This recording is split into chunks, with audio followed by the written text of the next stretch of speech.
The rain that fell over Florence that night was not the kind that danced playfully across rooftops. It was the kind that bled into everything.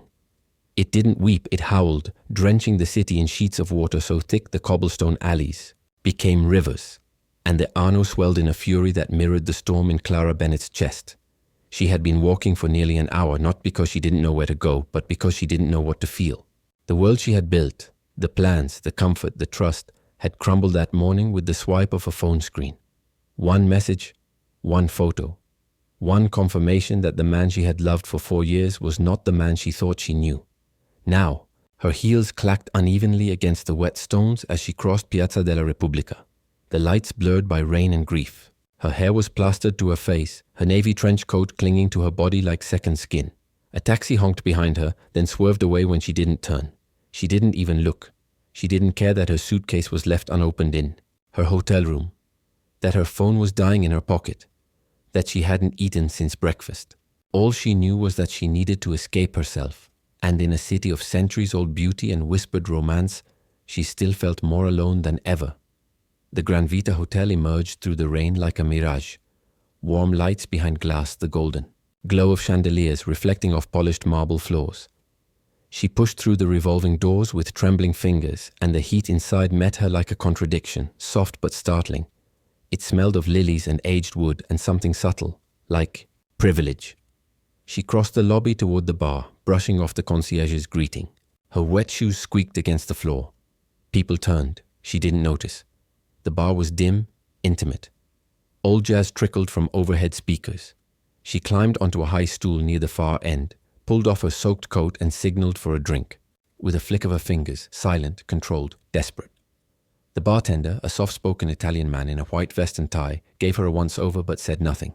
A few minutes later, a martini appeared before her, cold and clear, condensation gathering on the glass like breath. Clara stared at it for a long moment before lifting it to her lips. The burn of alcohol hit her tongue, then her throat before, settling into the hollow just behind her ribs, the place where Ethan's betrayal had carved a wound so deep she wasn't sure how to patch it. She didn't cry. Not here, not yet.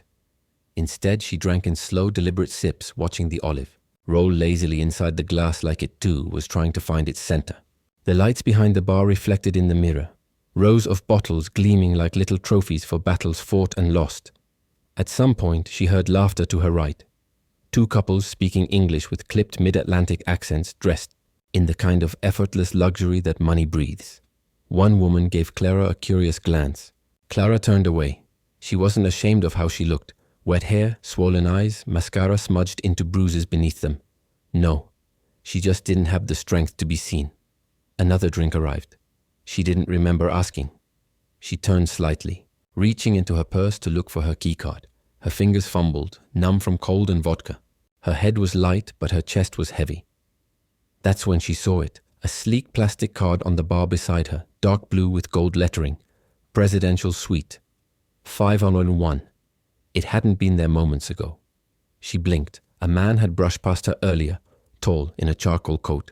She hadn't seen his face, just the rush of wind and scent he left behind. Something woody and expensive like cedar mixed with mint. It was masculine, familiar, comforting in a strange way. Clara looked at the card again. She didn't think. She didn't reason. She picked it up. Maybe it was hers. Maybe the front desk had replaced it and forgotten to tell her. Maybe the universe was telling her that tonight, for once, she deserved a softer place to fall. Clara slid from her stool and walked toward the elevators.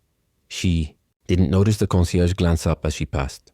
She didn't register the way the elevator doors closed silently behind her, or the way her reflection stared back at her with sad, gleaming eyes. All she could think was, I need to lie down. I need the world to stop spinning. The elevator rose, with a smooth hum. She leaned against the back wall, her fingers curled around the keycard like a lifeline. As the numbers ticked upward, her mind drifted, half drunk, half awake. She thought of Ethan, of the years she'd spent designing a future with him, of the house they had just begun to look at in Brooklyn, of the promises that now felt like punchlines. The elevator dinged. The hallway of the top floor was silent, wrapped in soft light and rich burgundy carpet. Oil paintings hung between gilded sconces.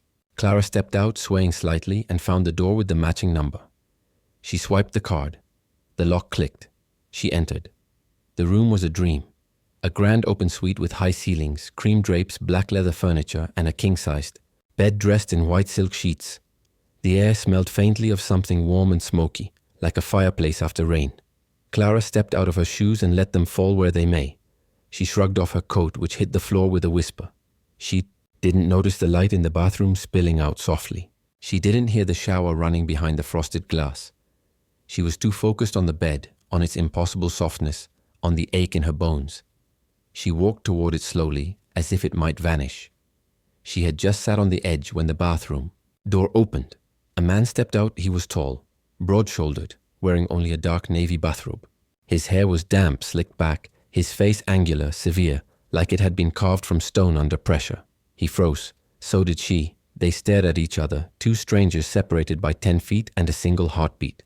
Clara blinked. The scent hit her again, cedar and mint. She didn't think. Her body moved before her mind could catch up.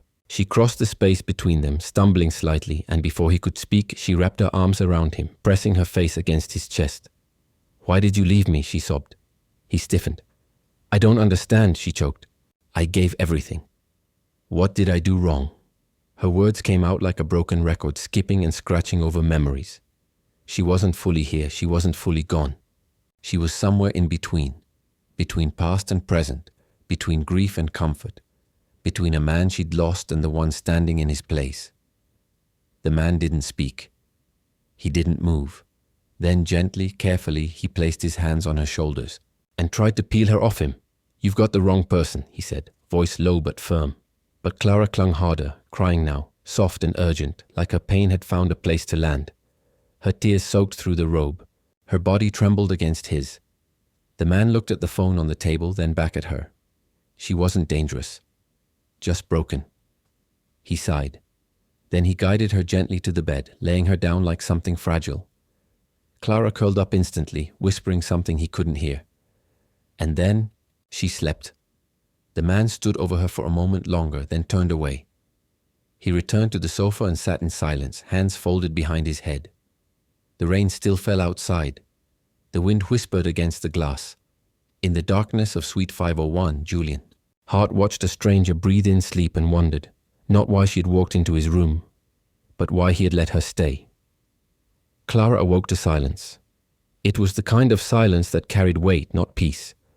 The light filtering through the curtains was soft, golden, unmistakably Italian. For a few blissful seconds, she didn't know where she was. She only felt the unfamiliar softness of the sheets beneath her, the warmth of the bed, and the steady rhythm of her own breath. Then it all came rushing back. She bolted upright, her heart hammering in her chest. The room, the same one she had stumbled into the night before, was no longer a sanctuary but a scene of unspeakable embarrassment. Her shoes lay carelessly near the door, her coat draped across a nearby armchair.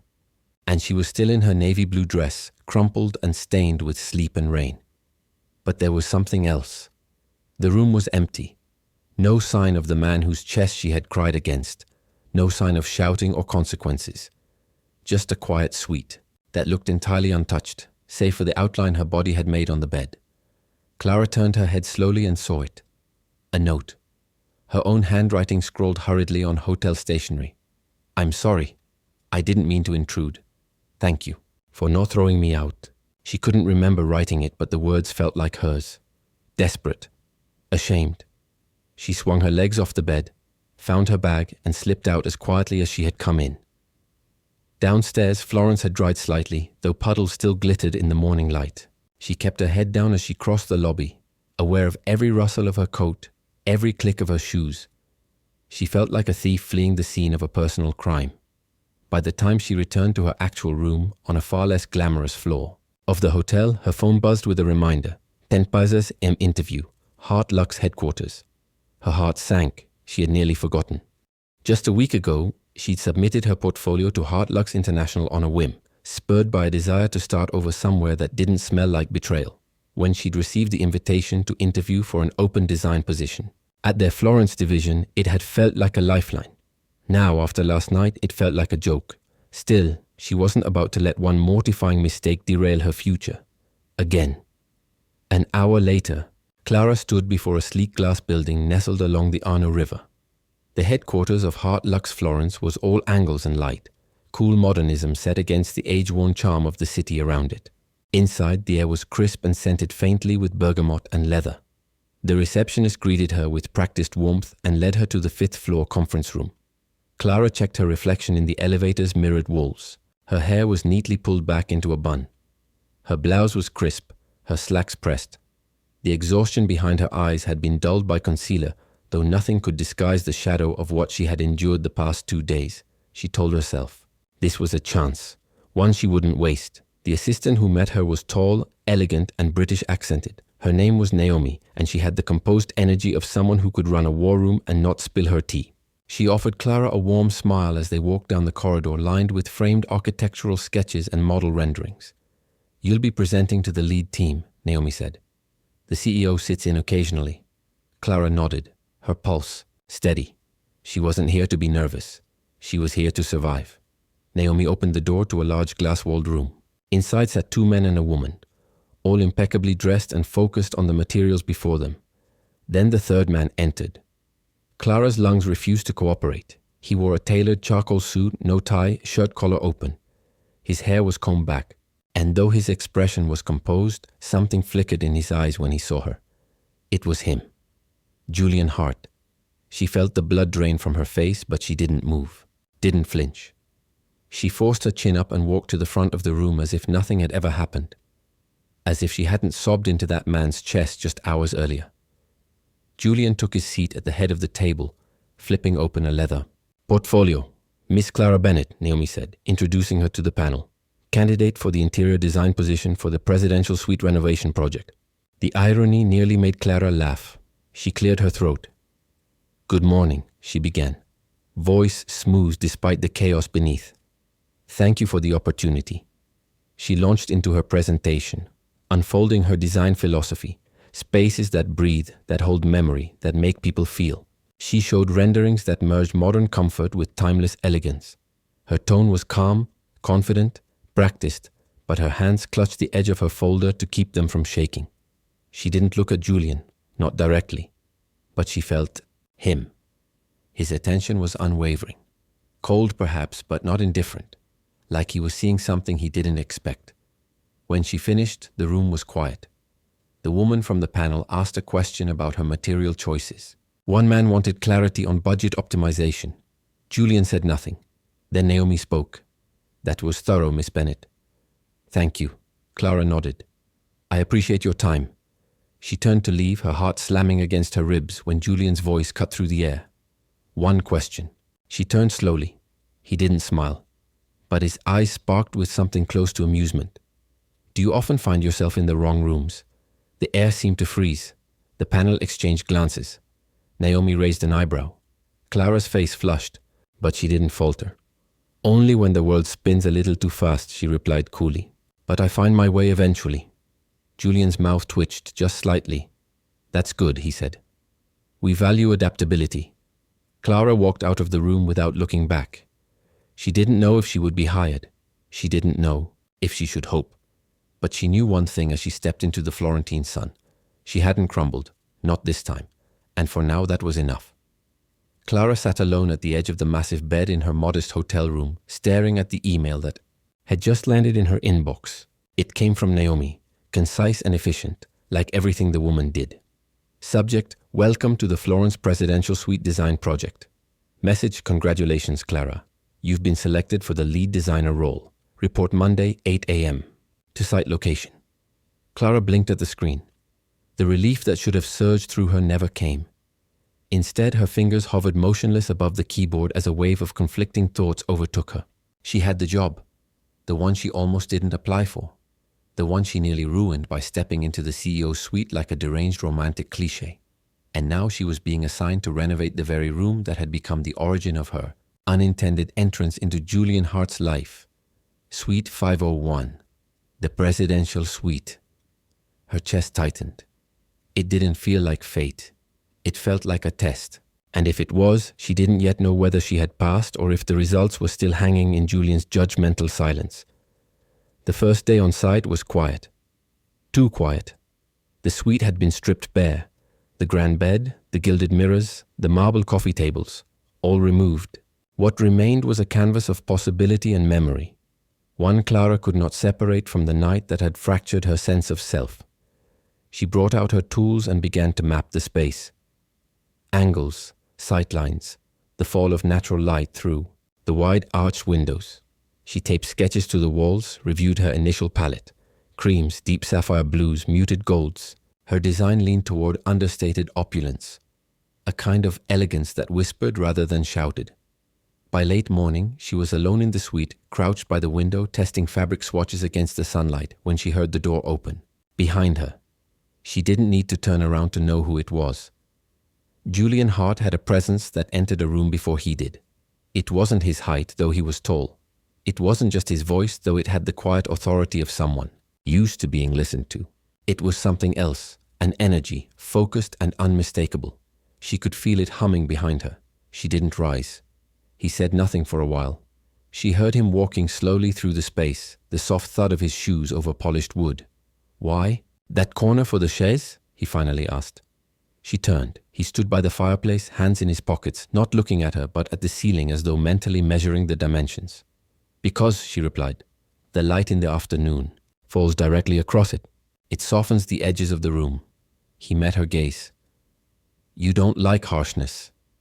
It wasn't a question. Clara stood slowly. Does anyone? Julian walked farther in, glancing at the sketches on the wall, his eyes sharp but unreadable. I've seen hundreds of design plans. Most of them are beautiful, but sterile. Yours feel like someone lives in them.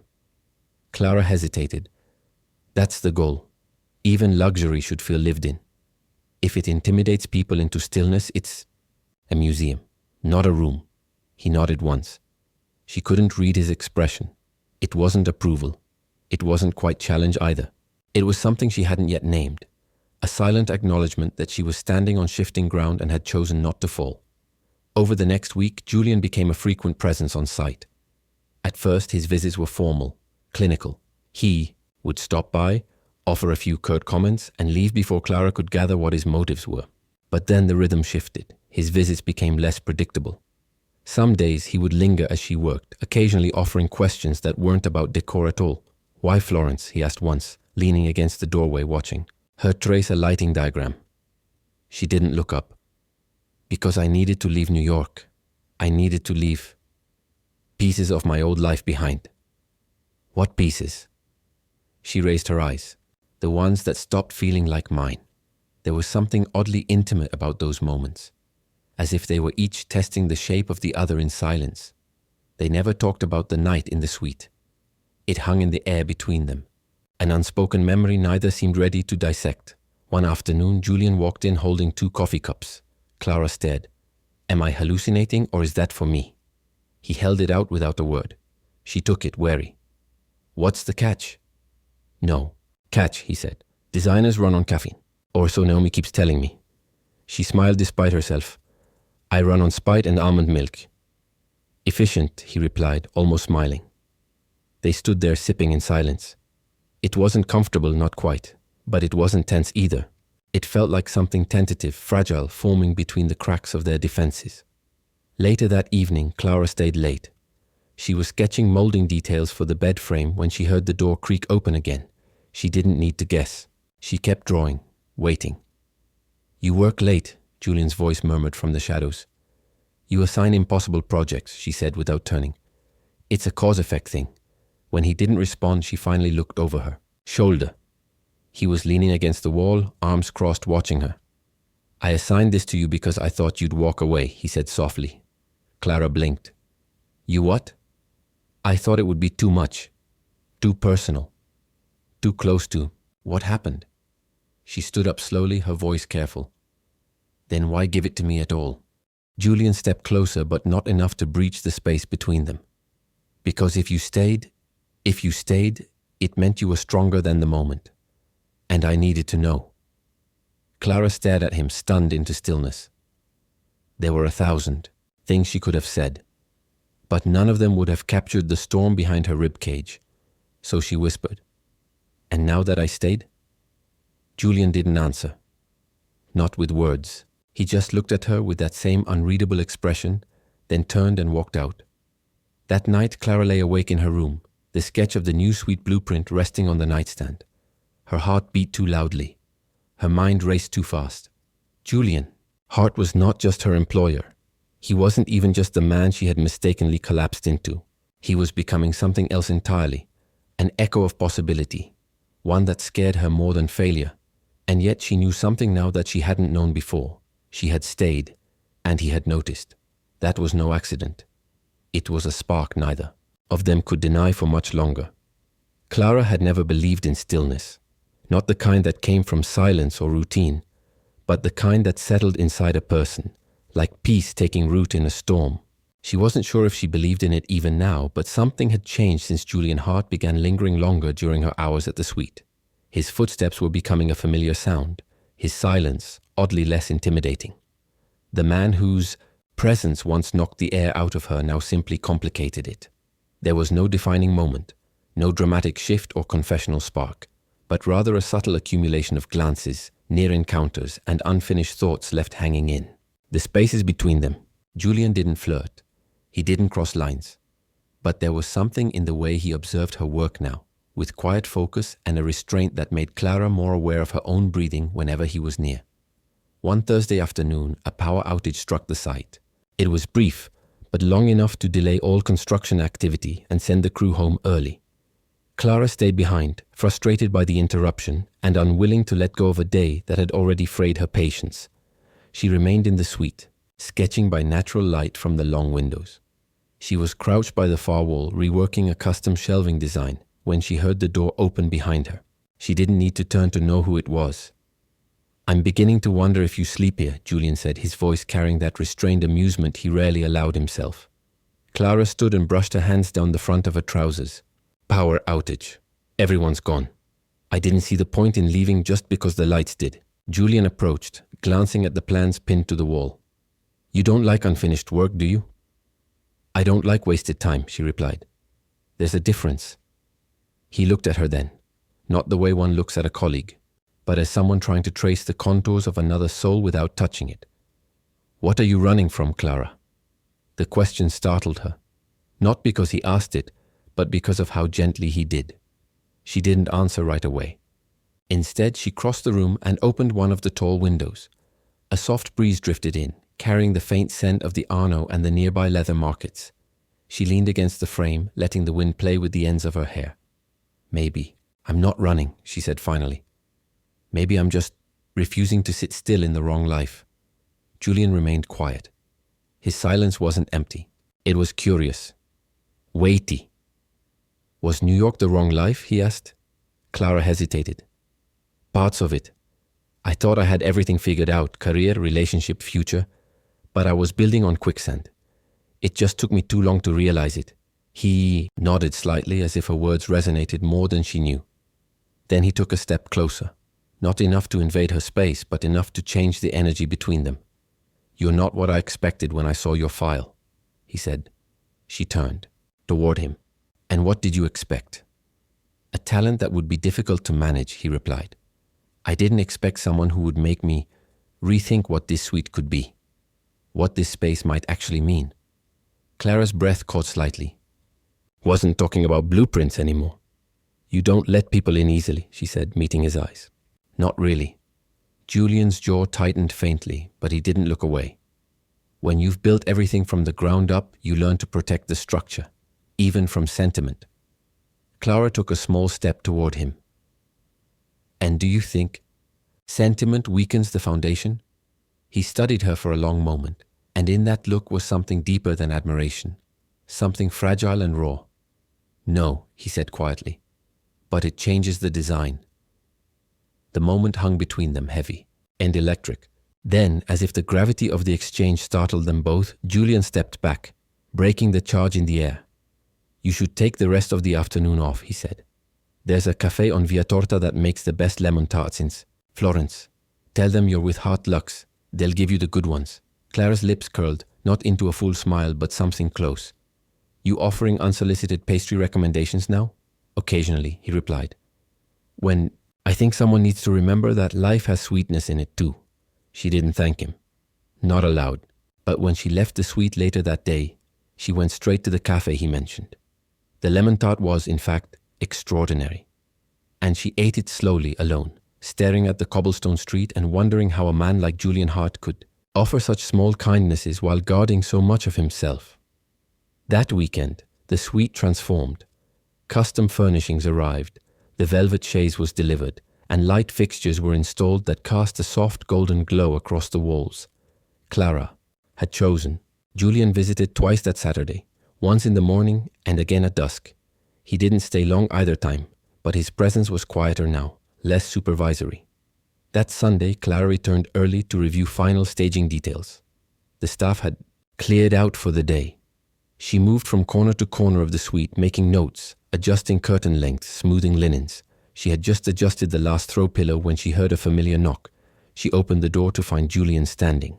There, not in his usual tailored armor, but in jeans and a black shirt, sleeves pushed to his elbows. "Did I interrupt something?" he asked, eyes taking in the space behind her. "Just finishing up," she replied, stepping aside. He entered slowly, his eyes scanning the room like it was unfamiliar, even though he knew it intimately. "It looks nothing like before," he said.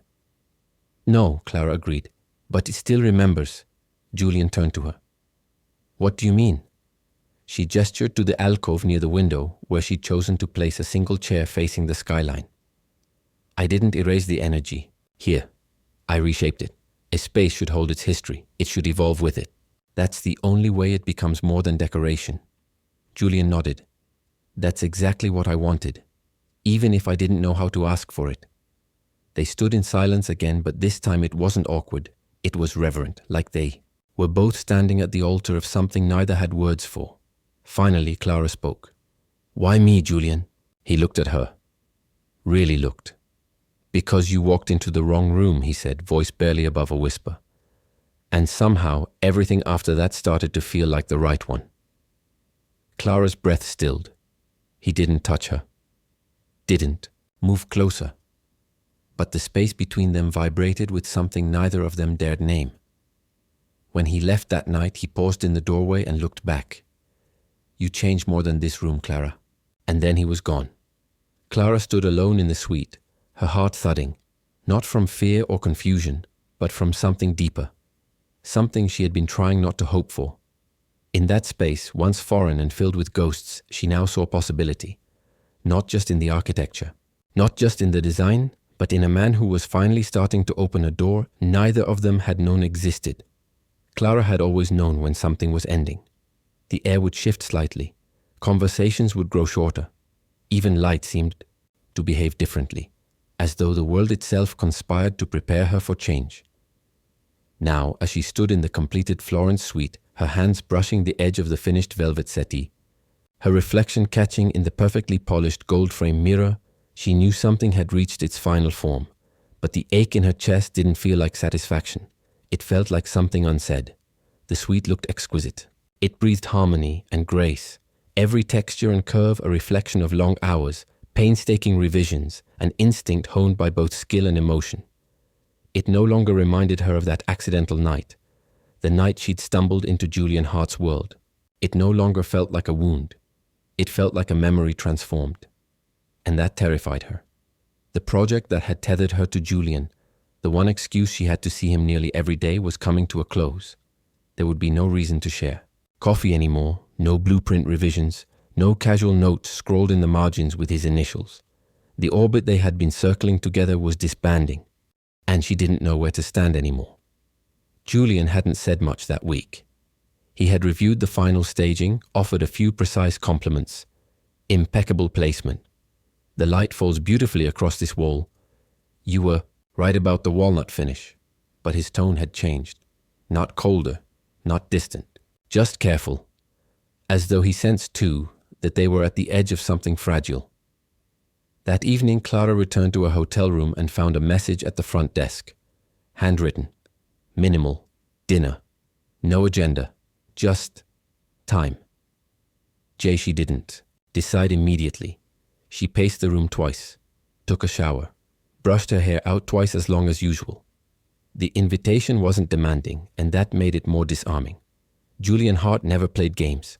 He never forced a moment, which made the moments he offered voluntarily feel like something more. She said yes. The restaurant he chose was a quiet one, nestled in a garden courtyard just beyond the city center, tucked behind stone walls and rows of flickering candles. There was no press, no security, no entourage, just a man and a woman seated under a flowering olive tree in spring. Julian looked tired, not in a way that showed defeat, but in the way someone looked when they'd been carrying something too long. In silence, Clara waited for him to speak. "I keep thinking about what comes next," he said eventually, "and how much of it I've scripted for myself out of fear." She tilted her head slightly. "Fear of what?" "Of being wrong," he said. "Of wanting something that doesn't want me back. Of letting go of control and finding nothing but collapse on the other side." Clara watched him carefully. His voice was steady, but his eyes betrayed him. "You built your life like a fortress," she said. "Strong, predictable, unshakable." Julian nodded. "And you walked into it like a storm." She didn't look away. "And did it break?" "No," he said, "it cracked. And through the crack, something beautiful started to grow." She felt her throat tighten. "This isn't about the project, is it?" She asked softly. "No," he said. "Not anymore. This is about you." Julian reached across the table, not to hold her hand, not to claim anything, but just to close the space slightly. A gesture, restrained and deliberate. "I haven't known how to say this without making it heavy," he said. "But I look for you now, even when you're not in the room. I listen for your laugh in places where it doesn't belong. I revise schedules just to see if you might stay longer." Clara let out a breath she hadn't realized she was holding. "I don't want to be a liability in your life," she said, her voice almost a whisper. "I don't want to become a story you regret when the dust settles." Julian shook his head slowly. "You're not dust, Clara. You're clarity." The words struck her deeper than she expected. They finished dinner, slowly, not rushing. And when the bill came, Julian didn't reach for his wallet right away. He looked at her again, a bit softer, a bit less guarded. "I'd like to show you something," he said. "If you're willing." Clara hesitated, but only for a second. Then she nodded. He drove them just outside the city to a small vineyard, estate overlooking the Tuscan hills. The stars had begun to bloom overhead, and the hills glowed faintly under the sliver of moonlight. The house was quiet, abandoned almost, but not lifeless. "This belonged to my grandfather," Julian said as they stepped out of the car. "He died when I was 17. I haven't been back since." Clara walked beside him, their footsteps crunching softly over gravel. She could feel the weight of his memories clinging to the air. "I thought success meant forgetting where you came from," he said. "Now I realize it just makes you lonelier when you finally want to return." They reached a bench at the edge of the property, overlooking miles of olive groves. He sat, she joined him. "You asked once what I was running from," he said. "I think the truth is I wasn't running. I was hiding. From myself. From the possibility that connection could undo me." He turned toward her. "But you didn't. Undo me, Clara. You reminded me I still had something real to offer. Not just contracts, not just vision, but feeling." She couldn't hold back anymore. "I came here thinking I was rebuilding myself," she said. "That maybe Florence would be a place to start over. But it wasn't the place. It was the person I met here." Their eyes locked. "I'm not asking you to give up your world," Julian said. "But maybe you'd consider building something with me in it." Clara didn't speak. She didn't need to. She leaned in, slow and certain, and kissed him. Not to promise anything, but to answer everything. It wasn't dramatic. It wasn't desperate. It was the kind of kiss that whispered, "I see you. I feel this, too. I'm scared, but I'm here." And that night, beneath a Tuscan sky, Julian Hart let go of the version of himself that never needed anyone. Because finally, he wanted something more. And Clara Bennett was no longer just part of the design. She was the reason he'd begun to rebuild. The days after the vineyard felt stretched, as if time had become elastic, pulled taut between something intimate and something unfinished. Clara couldn't stop thinking about the way Julian had looked at her that night. Eyes unguarded, voice stripped of all performance. And the way she had kissed him, not as a closing scene but as a beginning she didn't yet know how to name. But reality has a way of creeping in. Hard lucks move fast, and Florence was only one point on a global constellation of projects. New proposals were landing daily. Clara saw the signs.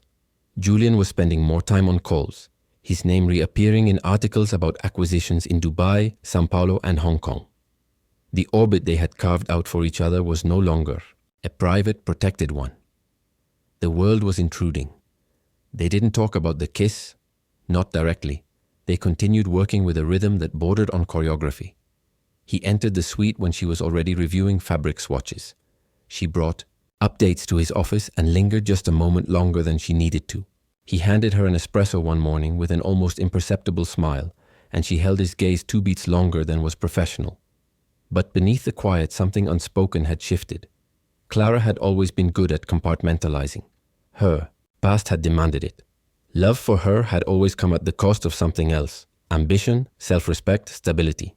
And she had promised herself never to confuse desire with direction again. Julian made that promise hard to keep. One evening, as she finished reorganizing her materials in the suite's storage alcove, she found a small black box resting on the drafting table. No note, just the box.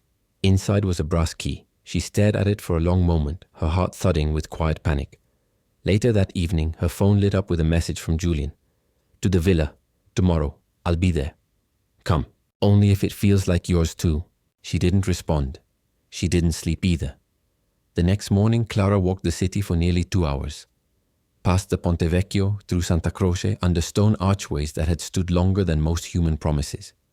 Florence had become a strange kind of anchor for her, both a pause and a reckoning. She came here to escape the wreckage of her old life, to start over quietly. But life, it turned out, had its own script. She arrived at the villa just before sunset. The door was already ajar. Julian was inside, seated on the floor by the fireplace. A bottle of wine stood unopened on the table beside him, 2 glasses waiting. "You came," he said, not rising. Clara stepped in slowly. "I almost didn't. I wouldn't have blamed you." She sat opposite him, knees just barely brushing his across the stone floor. "I don't know how to do this," she confessed. "I don't know how to be with someone like you without losing parts of myself I only just started to reclaim." Julian's face didn't shift. He didn't try to soothe her. He just listened. "I'm not asking you to give anything up," he said quietly. "I only want to know if we can build something where both of us still belong to ourselves, but also to each other." Clara's throat tightened. "You make it sound easy." "It's not," he said. "But I'm tired of pretending I only need solitude. I've had more than enough of that. And I'm not afraid of building something imperfect. I'm only afraid of not trying." The fire flickered between them. Clara reached forward and poured the wine. Her hands trembled just slightly, but when she handed him a glass, he took it with reverence. They didn't toast, they just drank. And something passed between them in that silence, a deeper kind of agreement. Not a declaration of love, not yet, but an acceptance that something real had begun. Something neither of them could go back from. Later, as the fire died down, Clara stood and wandered toward the long corridor that led to the back gardens. Moonlight poured in from the tall windows, casting silver trails across the stone floor. She turned and found Julian behind her, watching her like she was both memory and prophecy. "I don't want to be another risk you regret," she said, her voice barely audible. "You're not a risk," he replied. "You're the first decision I haven't made out of fear." That night they didn't sleep in separate rooms. And when morning came, Clara woke before the sun. She sat by the window in one of Julian's shirts, the fabric oversized and soft against her skin, and watched the hills turn gold. Her body felt weightless, but her heart was not. She knew what they'd stepped into wasn't just romance. It was exposure. Intimacy, yes, but also the kind of vulnerability that could dismantle every careful piece she'd rebuilt. Julian stirred behind her. "You always wake up this early?" "Only when I'm afraid I might be dreaming," she replied. He came up behind her and placed a hand gently on her shoulder. "You're not," he said. "I know," she whispered. "That's what scares me." He wrapped his arms around her, wordless, and for a while they just watched the sun climb together. But even in that quiet peace, Clara knew the world beyond that window wouldn't wait long. There were choices ahead, conversations, consequences. And yet for the first time she didn't feel alone in facing them. She had walked into this city a woman trying to restore herself. Now she stood in it as someone willing to risk being seen. Entirely. And Julian Hart, flawed, brilliant, guarded, had become the man who made her believe that love, like design, wasn't about perfection. It was about choosing to stay when everything inside you said run. The days after Clara stayed at the villa unfolded in strange contrast. Quiet yet charged. Something between them had changed. It wasn't just that. They had crossed an invisible line. It was that neither of them pretended not to notice it. For a few days they allowed themselves a fragile kind of peace, waking up side by side, sharing stolen glances between work meetings, finding reasons to linger in the same space. But Florence was no longer standing still. Julian's assistant began forwarding urgent emails about expansion talks in Singapore. Clara's inbox filled with project inquiries, one from a Paris-based design firm, another from a gallery in New York, asking if she'd be open to consulting long-term. Real life, as it always does, was pressing in from all directions, and it was becoming harder to ignore the question neither of them dared voice out loud. What happens when this season ends? They sat at a cafe one evening, tucked into the side of a narrow stone alley away from tourists. Julian stirred his espresso slowly. Clara sipped her wine, gaze focused on nothing in particular. There's a summit in Hong Kong next month, Julian said finally. It's not optional, she nodded. I figured. He looked at her carefully. I want you to come. Clara's fingers paused on her glass. As what? Julian exhaled. As someone I trust. Someone I want beside me. Publicly. She met his eyes. You know what that means, don't you? To walk into that world with me at your side. It's not just design anymore. It's personal. It'll be in the papers. It'll affect your board. Julian didn't flinch. Let them write what they want. It's not just about what they write, Clara said. It's about what they'll assume. You've never been known for mixing business and personal. He leaned forward. I never had a reason to before.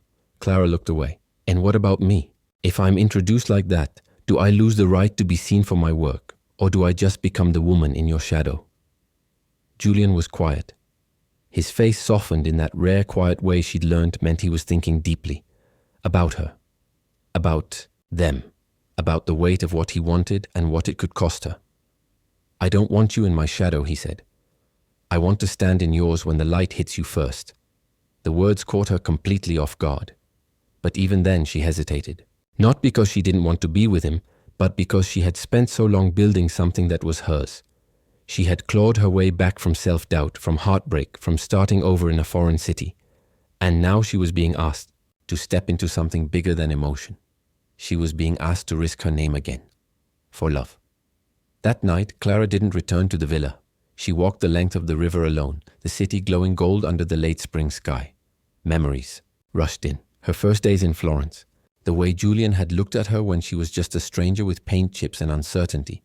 The way she had slowly become more to him, and somehow more to herself in the process. But love, she'd learned, isn't just about what you feel. It's about what you choose to keep feeling when fear steps in. The next morning, she packed a small bag and went to the countryside estate. The one Julian had once said felt like safety in childhood. He wasn't expecting her. She didn't call ahead. He was in the study, surrounded by plans and documents. When she appeared, in the doorway his body stilled. I'm not here to make a decision, she said. I'm here because I don't want to make it without remembering why this started. Julian stood. You don't have to rush anything. Clara nodded. I know, but if I go to Hong Kong with you, I need to go as me. Not as an accessory, not as a token of new image. I need to know that if people ask, you won't shrink away, that I won't be erased the minute it makes someone uncomfortable. He crossed the room in 3 strides and took her hands. I would never ask you to shrink. I know, she whispered, but the world might. Julian looked at her for a long time. Then we'll hold the space wide enough for both of us.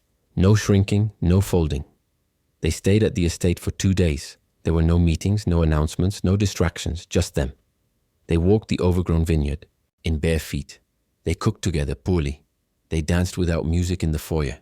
At one point, Clara pulled out her sketchbook, not for a client, not for a deadline, but just because she felt like drawing something again. When she finished, Julian looked over her shoulder. It was a sketch of the villa, but not as it was, as it could be, restored, reopened, full of life. You still believe in making old things new again, he said. She smiled. only when the foundation's strong enough to hold it. The flight to Hong Kong was in 5 days. She hadn't said yes, but she hadn't said no either. What she had done was step into Julian's world, deliberately, thoughtfully, and left a mark of her own. Not because she needed him, but because, for the first time, she knew she could love him without losing herself. And that was the real design. Not the room she'd transformed or the legacy he was protecting, but the invisible blueprint they were drawing together, line by line, moment by moment, of something that could finally last. Clara had never felt more exposed. The private jet touched down in Hong Kong under a silver sky, but the quiet anticipation that filled the cabin wasn't luxury. It was weight. The Heart Luck Summit was the brand's largest annual event, an opulent convergence of developers, media executives, architects, and global investors. And this time, Julian wasn't arriving alone. Clara had agreed to come, but not as decoration. Before boarding, she had set one rule: she would not be introduced as someone's secret. If she was going to be in his life, she needed to be in it fully, without whispers, without coded glances. Julian had nodded without hesitation. Still, the moment she stepped into the grand ballroom of the Peninsula Hotel, everything tightened. In her chest, there were cameras, reporters, people who knew Julian by reputation and by the carefully crafted distance he kept from personal entanglement. They stared, not rudely but inquisitively. A few nodded in recognition. Some whispered, "Julian," kept his hand on the small of her back, not possessive, just grounding. "You're doing great," he said in a low voice. She smiled, but it was tight.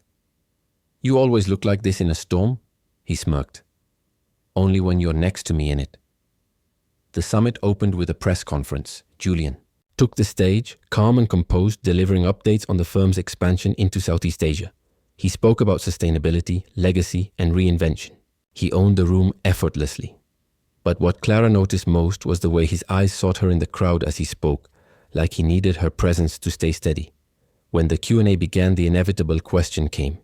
"Mr. Hart," a voice from the front row asked, "there's been speculation about the designer accompanying you this week. Would you care to comment on your relationship with Miss Bennett?" Julian didn't flinch. Clara's pulse spiked. Julian leaned into the microphone. "Clara Bennett is an independent designer who has led some of the most remarkable interiors we've created in Europe. But more than that, she's someone I trust deeply, professionally, personally. I don't believe in hiding what's good in my life." A hum rippled through the room. Flashbulbs burst like miniature stars. Julian stepped back from the podium, without elaborating. The press wasn't expecting vulnerability, but that's what he'd given them. When Clara met his gaze as he exited the stage, he mouthed, "Still with me?"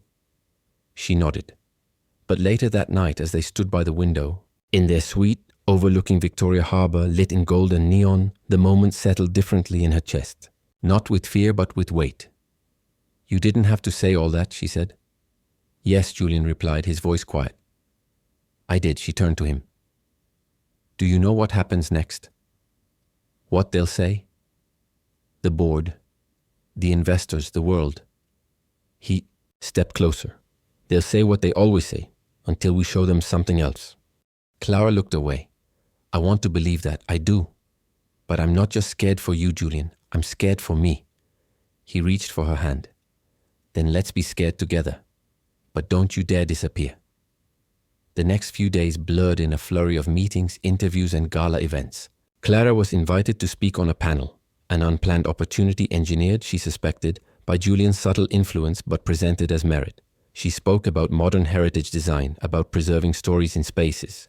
And when she finished, the applause felt sincere. But with exposure came backlash. 2 gossip articles appeared by the 3rd day. One speculated that Julian's new romantic distraction would compromise the firm's direction. Another questioned Clara's credentials, framing her as a social climber who had fallen upward. The language was coded, condescending, and sharp. She tried to ignore it, until her old mentor from New York sent a message. "You deserve better than to be someone's narrative. Let me know when you're ready to return to the work that made you who you are." Clara stared at the screen for a long time. That night she didn't sleep. Julian found her on the balcony just before dawn, arms crossed against the wind. "Talk to me," he said. She didn't turn around. "I didn't come here to be someone's cautionary tale." "You're not," he said. "Then why does it feel like I'm becoming one?" Julian stepped beside her. Because people don't know how to handle authenticity. It scares them. It doesn't fit neatly into a headline. She finally looked at him. I've worked too hard to become more than someone's +1. Julian didn't hesitate. Then don't stop now, she frowned. Start your own firm, he said. Use this moment.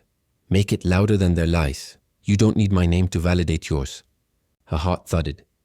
You'd support that? I'd invest in it, he said, but only if you let me be your silent partner. Clara laughed despite the tightness in her chest. You don't do silent. I would for you, he said. She shook her head. You don't need to fix this. I'm not fixing it, he said. I'm standing beside it. There's a difference. That morning, Clara drafted a proposal.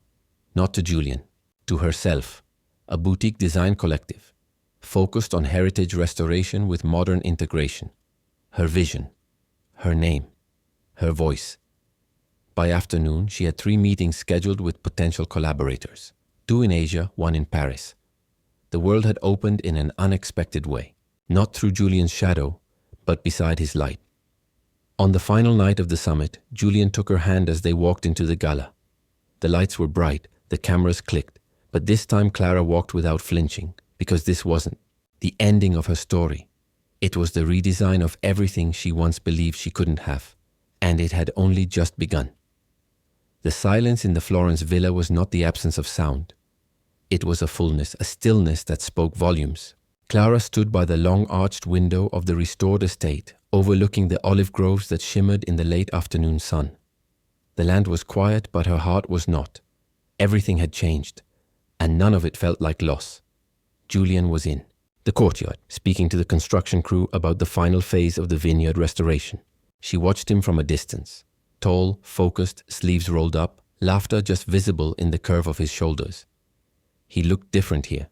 Not like a CEO, not like the curated icon the world knew. He looked like the man she had come to. No in pieces, layer by layer, silence by silence. They had returned to Florence after the Hong Kong summit, not in retreat, but in transition. The media attention hadn't vanished, but it had faded, dulled by Clara's deliberate and graceful assertion of her own direction.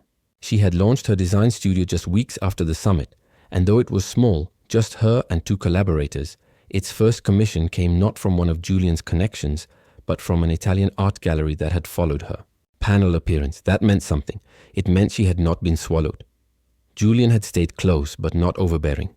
He invested in her studio quietly, as promised, and then stepped back, allowing her to build her vision independently. He came to site visits when invited. He asked questions, not favors. In moments of doubt, he offered perspective, never pressure. This was how she knew it was real. They didn't speak of forever the way others did. No grand declarations. No vows shouted over fireworks. Their intimacy had become quieter, deeper, a daily choosing, a deliberate staying. There were mornings they woke entangled and wordless, and nights when they debated art, politics, and whether olive green was overused in modern interiors. But through it all, they remained themselves. That afternoon, as the workers packed up and the courtyard emptied, Julian walked back inside, dust on his jeans, a clipboard in hand. He set it down and leaned in the doorway, watching her. You've been standing there a long time, he said. Clara turned. Thinking. Dangerous habit. She smiled faintly. Sometimes necessary. He crossed the room and stood beside her, shoulder to shoulder. I keep thinking about what we built, she said. Not the spaces. Us. Julian nodded. It wasn't simple. No, she agreed. But maybe that's why it lasted. He tilted his head toward her. You still worried they'll reduce you to a footnote in my story? She looked at him evenly. Not anymore, because I wrote my own. Julian reached into his pocket and pulled out a small folded sketch. It was one Clara had done months ago, the reimagined blueprint of this villa, with light streaming through windows that hadn't existed yet and vines growing along imagined walls. I kept this, he said. Not because I needed it for planning, but because it reminded me that vision isn't always what you build. Sometimes it's what you believe in before it exists. She took the sketch gently from his hand. You believed in me before I did. And you taught me how to trust what I feel, he replied, before I buried it beneath business plans and quarterly projections. They sat together on the edge of the stone window seat. Clara leaned into him, resting her head on his shoulder. Do you ever wonder what would have happened if I hadn't walked into your hotel suite that night? I try not to, he said, because I don't want to. Imagine a version of my life where you're not in it. She closed her eyes. Sometimes it was that simple. Not because it had been easy, but because it had been chosen. Over and over. Julian shifted, reaching into his coat pocket. She heard the faint click of a box opening. Her breath caught.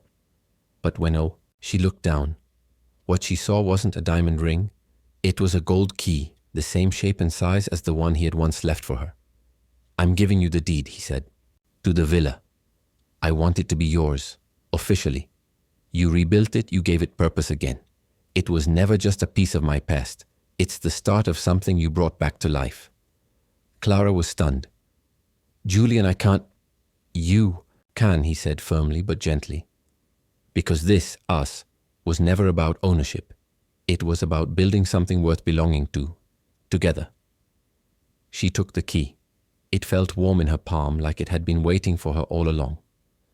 That night, as the sun bled orange over the hills, they sat on the terrace with glasses of wine and no plans for the future, just presence, the kind that didn't need labels or guarantees.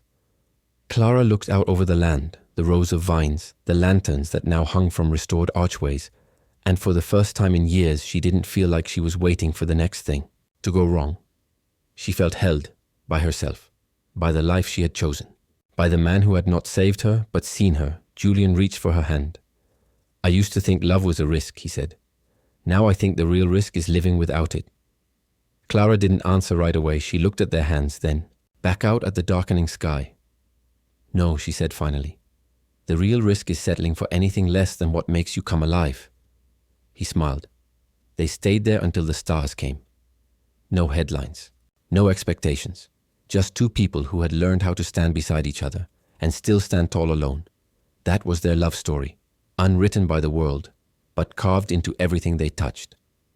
Clara Bennett's journey began not with triumph, but with quiet determination to rebuild herself after heartbreak and disappointment. A talented designer starting over in Florence, she didn't seek love, she sought purpose, but love found her in the most unexpected way, through a misaligned project and a man who had forgotten how to feel deeply. Julian Hart, the guarded CEO of Hart Lux, was driven by legacy, order, and solitude. But Clara disrupted that. She challenged his control, made him reconsider the walls he built, and slowly invited him to rediscover vulnerability. Their story was never about instant passion or perfect timing. It was about mutual evolution, about two individuals who were willing to meet each other where they stood without demanding less. They faced judgment, career pressure, self-doubt, and the weight of being seen publicly. But instead of compromising themselves, they grew alongside each other. Clara learned that love didn't mean surrendering her dreams. Julian learned that strength could exist in softness. In the end, they didn't find a fairy tale. They built something better. A partnership grounded in truth, independence, and unwavering respect. Life lesson. This story reminds us that love isn't meant to complete us. It's meant to support us while we complete ourselves, whether in career, relationships, or personal growth. The most enduring bonds are those that allow space for each person to shine on their own terms. In today's fast-paced, comparison-driven world, we often feel we must choose between ambition and intimacy. Clara and Julian show us we can have both, if we lead with honesty, courage, and the willingness to rewrite old narratives. Audience question. Comment below. If you were in Clara's position, would you have Amor A, followed your own path, even if it risked losing the relationship? B, chosen the relationship first, hoping the rest would work out later? Type A or B in the comments to let us know your choice. What about you? Have you ever had to choose between love and purpose?